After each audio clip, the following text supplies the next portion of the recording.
ndeko mobali ndeko mwasi VH Info et Bandi magazine OEP Sarabino ba information nyonso na oyo etali les commandants du temple le pasteur voici l'an François Mutombo pona mokona lelo édition ya sika ya mois d'avril ngai Jolina Ngalula la femme de média na zana esengo pe plaisir ya ko présenter yango pona bino mbote bipai bozwani.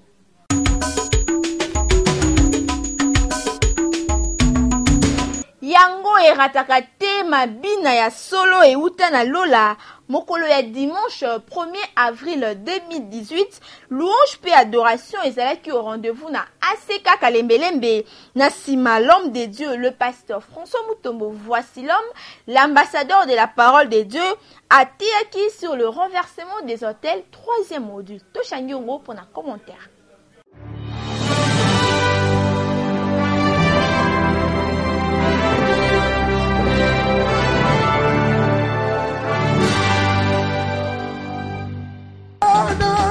Oyana kisambena monene Otomokote ale kisambena kuya Onani Oyana kisambena makasi aya Otomokote ale kisambena Sambe monene Sambe monene Sambe makasi Otomokote ale kisambena Sambe monene Sambe monene Sambe makasi Otomokote ale kisambena kuya Kolo merci Bona mason O sali bonana, kana pesi o merci Kolo. Kolo merci, bona. Ouais, magadi skoude.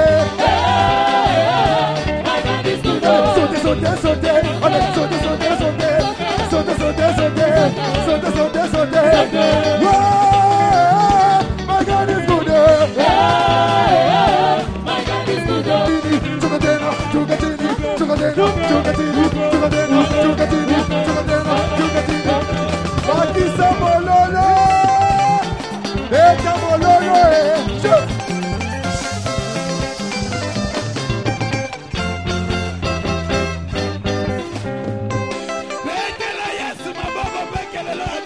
Yango erataka te mabina kitoko pamba te mabina euta na lola. Kasi tango l'homme de Dieu, le pasteur François Mutombo, voici l'homme, la marque déposée de Jésus-Christ à Zwaki Maloba. Toujours en continuité, à thème sur le renversement des hôtels, 3e module. Juge, 6e chapitre, verset 25, nous lisons au nom de Jésus de Nazareth.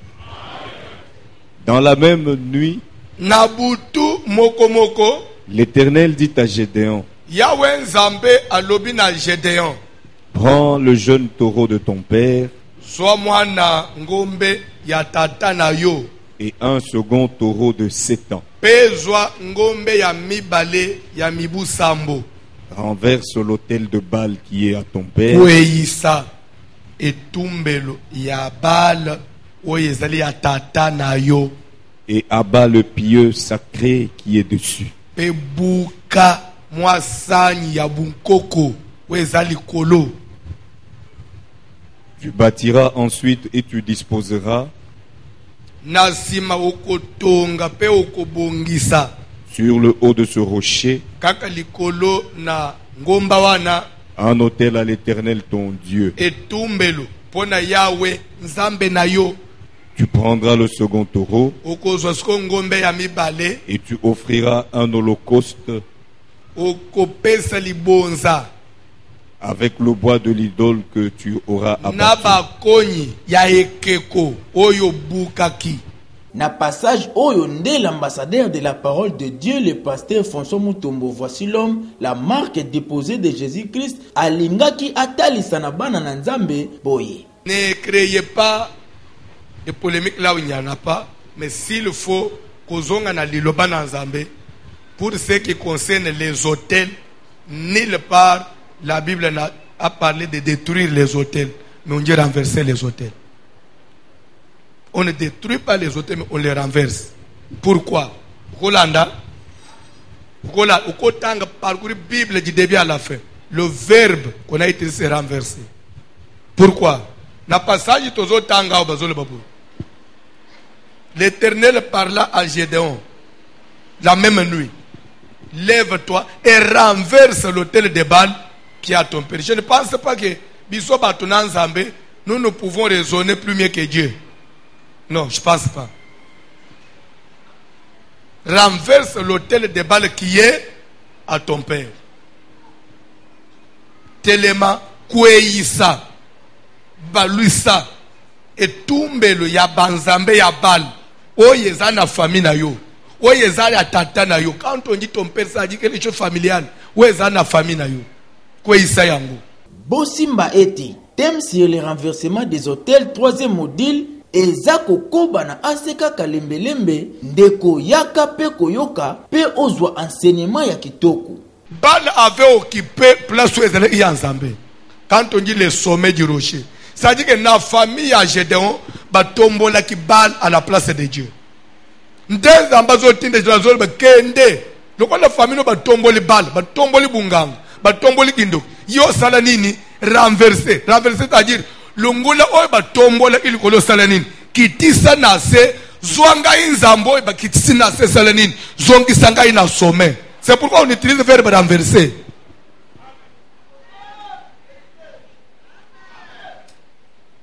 Maintenant, quand on dit vous détruisez, maintenant, quand vous avez détruit la place de Dieu où? Quand vous renversez, vous avez pris ce qui était au-dessus, au kitisi, Nzamba Selinine.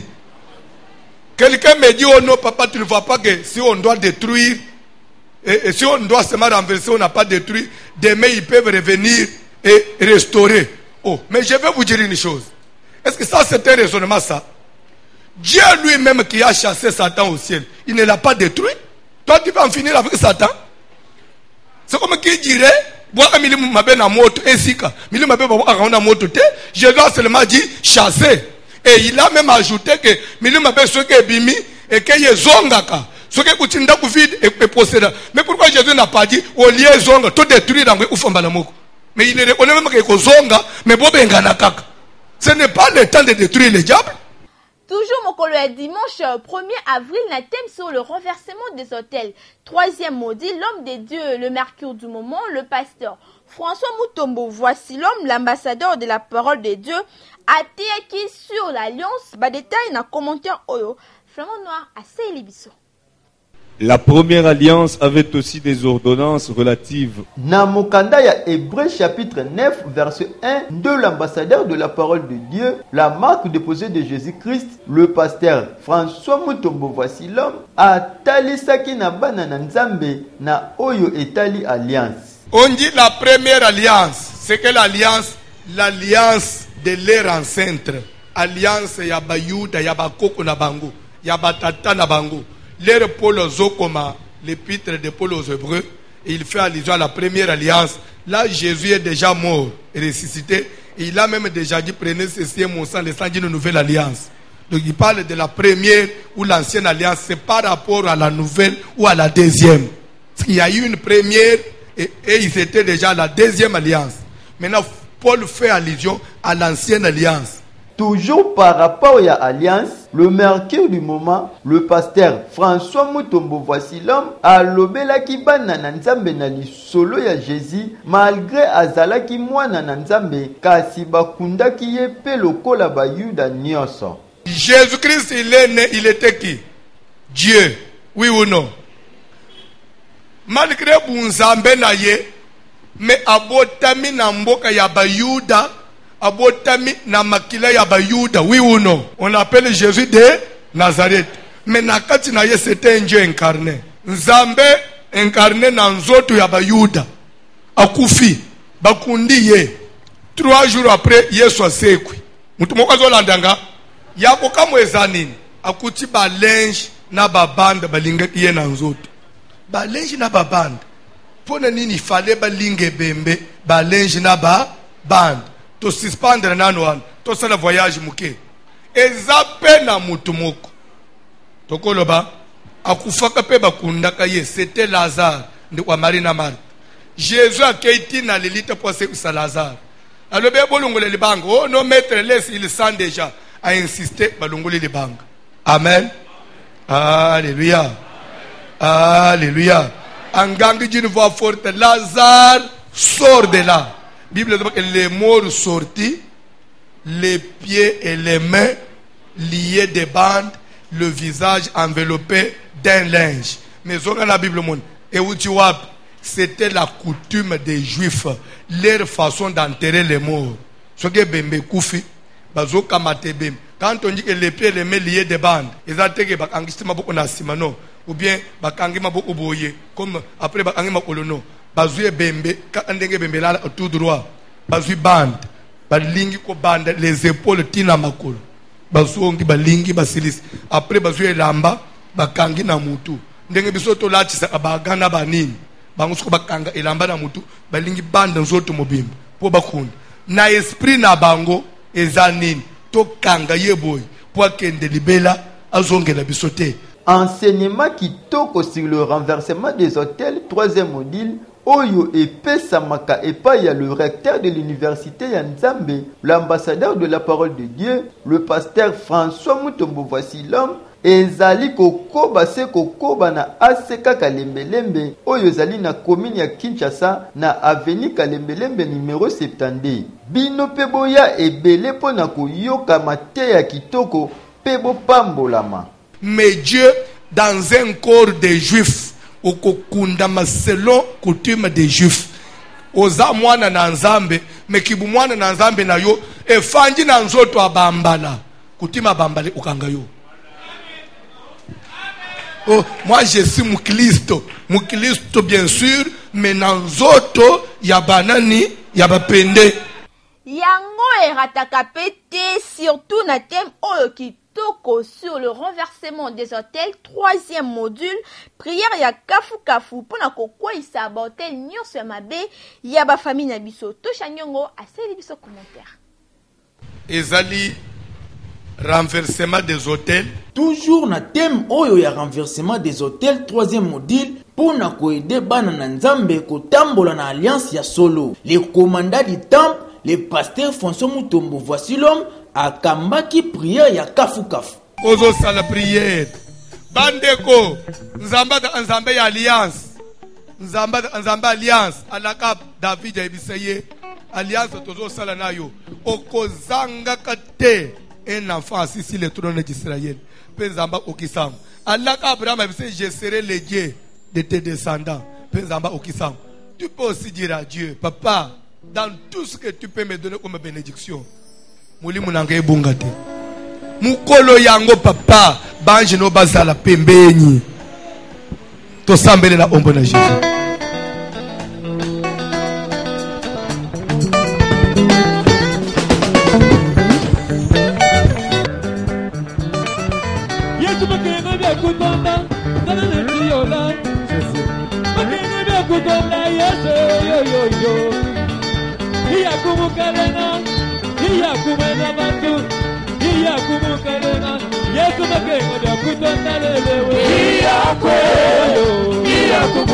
Papa, mama, ndeko mobali, ndeko mwasi, aseka Kalembelembe ebengi bino ebele pona kokwisa ba hotel ya mabe ya famille. Pona kosukisa mokolo ya dimanche 1er avril, l'homme de Dieu, le commandant du temple, le pasteur François Mutombo voici l'homme, la marque de posée de Jésus-Christ, a accordé une interview na Eskikonda Bolanda. Ya mutu ya omwana na Nzambe pour retenir les actes tozo koba na musala na biso ya le renversement des hôtels, troisième module. A aussi toujours le bénéfice l'hôtel ancestral qui est la sorcellerie et conservation. Toujours le mode de transmission. Dans le mode de transmission, a aussi ici sur l'incarnation. Je crois que le rachat. Quand on est dans le mode de transmission, tout ce mode de transmission, tout le sur le rachat. Comment est-ce que l'esprit d'une personne peut être condamné par la sorcellerie, par les ancêtres, et comment est-ce qu'il peut faire pour se libérer? Donc je crois qu'il y a des parties qui sont dans le lobby. Et ils ont des jeunes disciplines dans la prière chaque jour. Nous avons pas la vie à Chemfo, nous avons aussi la vie à Chemfo, puis nous branché, vraiment informé de tout ce qui se passe dans Aseka Kalembelembe, vraiment vers Chemfo et Oumelek et Delbos. Mokolo, il y a vendredi 30 mars, l'homme des dieux, le mercure du moment, le pasteur François Mutombo, voici l'homme, la marque de posée de Jésus-Christ, atiaki na bana na nzambe na lisolo ya Joseph kasi ezalaki kaka na susi ya kotalisa na bana na nzambe. Explication sur le séjour de mort. Ba détail na commentaire ya Flamand Noir. Nazolo baboy. Tout ce que nous pouvons dire, même entre nous, même na Matthieu sotowap, il faut Bible nde salani et kata. Toyebeli makamunyos réponse aux autres dans la Bible. Nous savons que Dieu existe à partir de la Bible. Nous savons que le monde a été créé par Dieu à partir de la Bible. Il n'y a aucun livre au monde où est la vérité que Nzamba qui la mukila salebo salebo. Non, c'est la Bible. N'est pas les Pe n'a pas rien. N'a muta sambela ate. Mutunyos ozonji make. Le monde a été créé par Dieu à partir de la Bible. C'est l'unique livre éprouvé. Oh, il y a tout le monde qui croit en mais il croit à la vérité de la Bible. L'homme de Dieu, le pasteur François Mutombo, voici l'homme, l'ambassadeur de la parole de Dieu. Souci majeur naïe et zalaka enseignement de la vraie parole divine. Genèse 37, Tangelebs. Tous ses fils et toutes ses filles vinrent pour le consoler. Bana na ye nyonso ya mibali, pe bana na ye nyonso ya basi, baye poete babongisa ye. Mais il ne voulut recevoir aucune consolation. Kasi anjimaki koyamba kobongisa ta moko te. Il disait, Abandaki koloba, c'est en pleurant que je descendrai vers mon fils au séjour des morts. kaka na kolela oy, nde na kokita epa mwana na ngai ya mobali kote azali na séjour des morts. Et il pleurait son fils. Pe abandaki kolela mwana na yekoba. Nalitangi Oyonde, le mercure du moment, le pasteur François Mutombo Fasilom, la marque déposée de Jésus-Christ, a expliqué qu'il n'a solo ya Joseph ndenge bateka kiye epa ya bandeko na ye. Joseph asateka mi epa bandeko na ye. Bandeko na ye bayokani koma toko convaincre papa poanji make mwana akufi ke toteki yete. Toka matantaba muku to boma. Tozo elamba na ye, totuba na makila, tole isa papa ke to utiangu na nzela. Seke nyama muku amabe mutu abomi ye. Pasali pe bongo, papa tali balobi, reconnais si c'est l'habit de ton fils. Bible donc l'ère Jacob a talibi certainement c'est l'habit de mon fils. Ok, c'est ce que nous avons trouvé, c'est qu'une bête féroce l'a dévoré. Joseph a été mis en pièces. Donc, bref, ton fils est mort. Jacob a bandu olen. Mwana nanga kufi. Nakolela ya Jacob, le commandant du temple, l'homme à la tunique de plusieurs couleurs, le pasteur François Mutombo, voici l'homme, alingaki kotalisa na bana na nzambe ke tango tokufaka après tokendaka na séjour des morts. Quand on meurt, ce que nous kufi physiquement comme ça, ce n'est pas tout. Que personne ne te trompe, après la mort, ça ne s'arrête pas là. Ça va continuer. Et il y aura une suite. Jacob dit, c'est en pleurant que je descendrai vers mon fils. C'est qu'il y a une adresse. Vers mon fils. C'est que son fils là était où? Il dit, je descendrai vers mon fils dans le séjour des morts. Séjour des morts, ça vient du séjourner. Ça veut dire quoi? Là où les morts passent leur temps. C'est que bah koufi, ce que nous t'as oufiao, ils en ont biscuit soit qu'il ne séjourner, qu'il ne fan, mboka wane salak. Pe Jacob doit reconnaître que l'air na kokita kuna na mboka wana na koki que ne kuta nani mwana nangai. C'est que dans la mort, il y a des rencontres, il se faut battre utana. Nayango, l'homme de Dieu, le pasteur François Mutombo, voici l'homme, a talisaki yango na exemple ya Bible. Qu'il a réservé pour le jugement du grand jour. Okay. Enchaîné. Il a réservé pour le jugement du grand jour. On dit que le jugement du grand jour, c'est-à-dire que il y a un grand jour, un seul et unique jour. Ce jour-là, ça sera le jour où il y a jugement, il y a toutes les créatures. Ça veut dire que le jugement de Dieu existe. Et il y aura un jour où Dieu jugera toute chair et tout être vivant. toute créature. esengeli na chrétien nyonso amitala ndenge aza kotambola pamba te mokolo ya suka jugement ya nzambe ekozala. Mutu na mutu aza na place na ye na numero na ye ya kiti. Okoloba teke o na nafanyi na place na ngai. Azoloba il y a beaucoup de places dans la maison de mon père. Si cela n'était pas le cas, je vous l'aurais dit. Mais je vous rassure qu'il y a beaucoup de places. C'est que chacun aura sa place. Donc avant Bandi Mayo Kotanalon, vous avez déjà numéro à table. Hey! Ngai kutile nazotia nazomona mesa na ngai. So ozomona ba incredible. Bazonje mate. Etienne a dit que batoka boy. Nazomona lola ufunga babajima ite. Mais moi j'ai vu déjà ma table.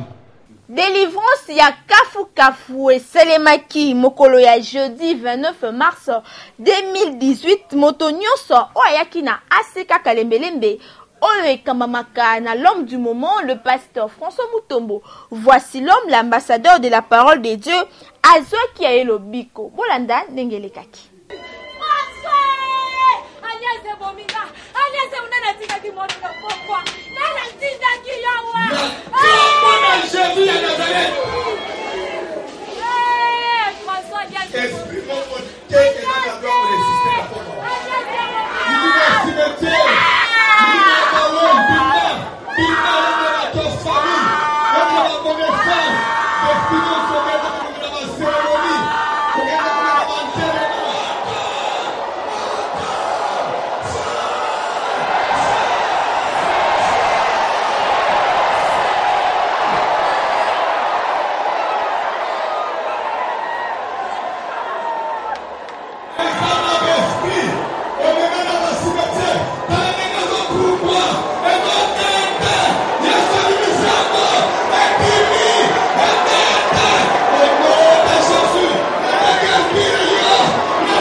Un thème kitoko sur le renversement des hôtels, troisième module, délivrance mon nene lisusu et Selemaki mokolo ya mercredi, ba détail na commentaire o.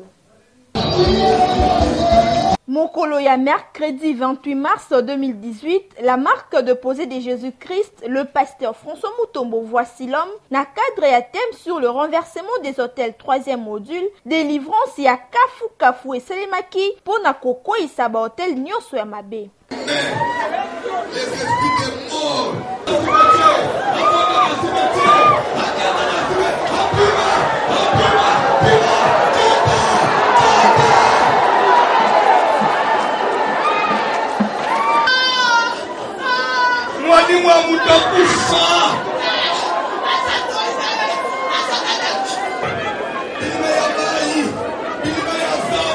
Papa, maman, ndeko mobali ndeko mwasi, aseka kalembelembe ezali vraiment siège ya babuki bikeko, na yango ebengi biso ebele pour la délivrance ya solo. Nasuka, l'homme de Dieu, le pasteur François Mutombo, voici l'homme, l'ambassadeur de la parole de Dieu, accorda qui interview na Eskikonda, Polanda. Toujours le sur l'hôtel de la sorcellerie, société de conservation comme hôtel de famille, et toujours ça, comme transfert, il y a famille Salamaka, tout le monde peut y a un mode de transmission à part la cérémonie, le rituel, tout le monde peut qu'à travers les noms peuvent faire une transplantation. Les noms peuvent prendre la sorcellerie et pas Noï, comme même pas à moi, nous peut combo. Transférer cela à partir du nom. Yango Moni, Zambazolo Bana Zagari, moi nous au combo Jean-Baptiste, puisqu'il marchera avec l'esprit d'Élie et la puissance d'Élie. Zamba Pessina combo. Il y a aussi les mystères dans les noms. Et ça n'a pas prière fait seulement. Pour n'a pas comme pesa n'a pas comme faut écouer. Faut automatiquement obligatoirement. N'a pas comme fait long. Va changer. Concert monene de louange paix adoration dénommé Nzambe Akilo et Selemaki na Aseka Kalembelembe mokolo ya samedi 31 mars 2018 bipai wapi les commandants du temple le pasteur François Mutombo Voici l'homme la marque de posée de Jésus-Christ a présenté qui le compagnon de Voici l'homme moko parmi ba orchestre ya Aseka Kalembelembe flamand noir azalaki wana pendant quand il y avait chanson.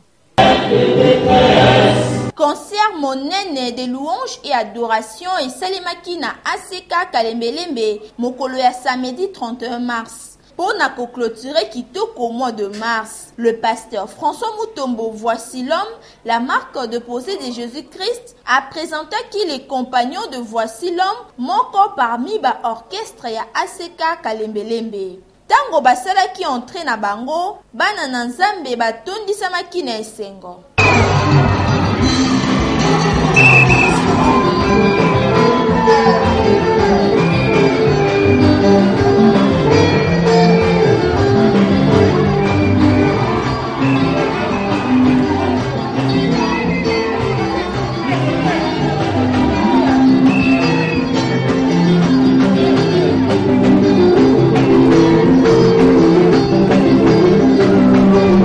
Na thème ya Nzambe Akilo, frère Tati elongo na orchestre les compagnons batalisaki lisusu grandeur na Nzambe. Les souffrances, les peines, les détresses, les consolations. Et des chemins. Qui t'aime dire, qui t'aime. Et qui t'aime avancer entre ses mains. Et te reposer sur son épaule. Je n'ai point trouvé.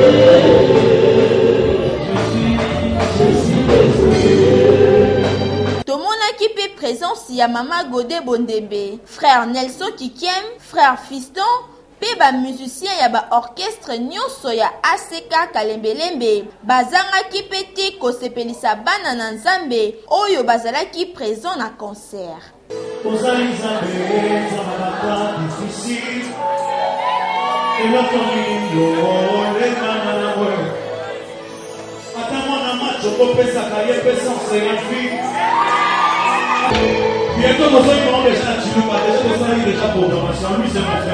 Na yango, mabina ezalaki au rendez-vous awa na Aseka Kalembelembe.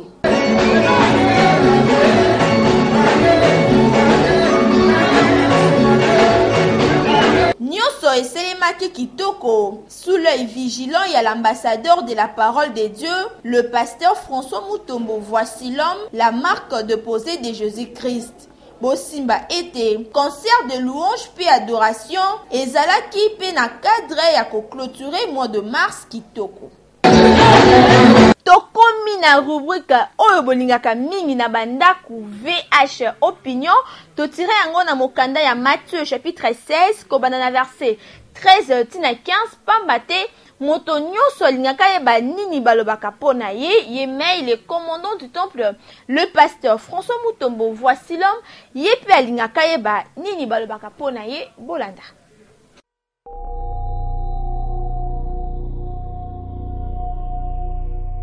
Kweba papa voici l'homme nayeba yo paravate nayeba ye nakuta na problème moko sérieux tango na perda grand frère ngai nayeba ye na sima ya pasteur Zereki Tenge mafuta na nkolo oaza na mokaliko na aseka insia mate ya voici l'homme yango nde vraiment esimbi vie na nga soki naza olilonga naza sa partie ya mate ya pasteur voici l'homme atei mate ya ebele soki tobandi kolobela yango sikoyo awa journée kosila mpe tosisi yango te conseil na kopesa ye azala kaka ndenge azalaka.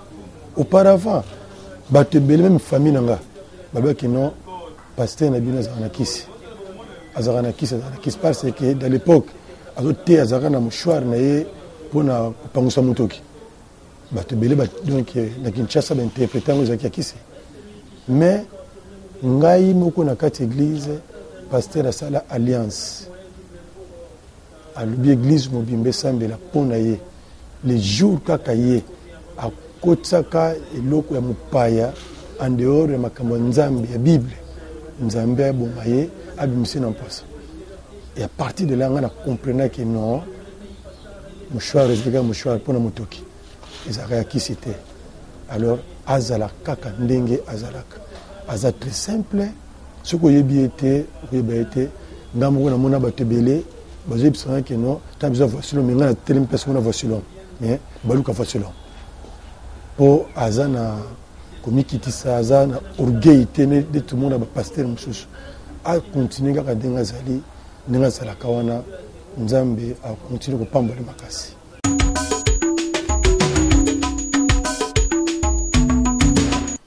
Nde tosukisi VH info ya mokona lelo soki boza na suggestion to pe témoignage ya kosala ko hésiter te contacter rédaction ya VH info na numéro is affiché na bas de l'écran. Merci na baye bazalaki ebele liboso ya ba poste téléviseur na bino pona kolanda. Voici l'homme info ya mokona lelo oyo ngai Julinanga Lula la femme de média nasalaki na esengo pe plaisir ya ko présenter yango pona bino. Ceux qui vont se faire qui une édition oyo bopesa merci na eski konda ozaki na sima ya caméra édition esimama ki bongo na flamand noir réalisé na touche nyongo supervision na papa Likonzi pe coordination na papa Israël 12 Tiaba l'œil de l'aigle ngana bien to kutani bala sima na même plaisir même chaîne même heure botika la malamu nzambe ya lola azala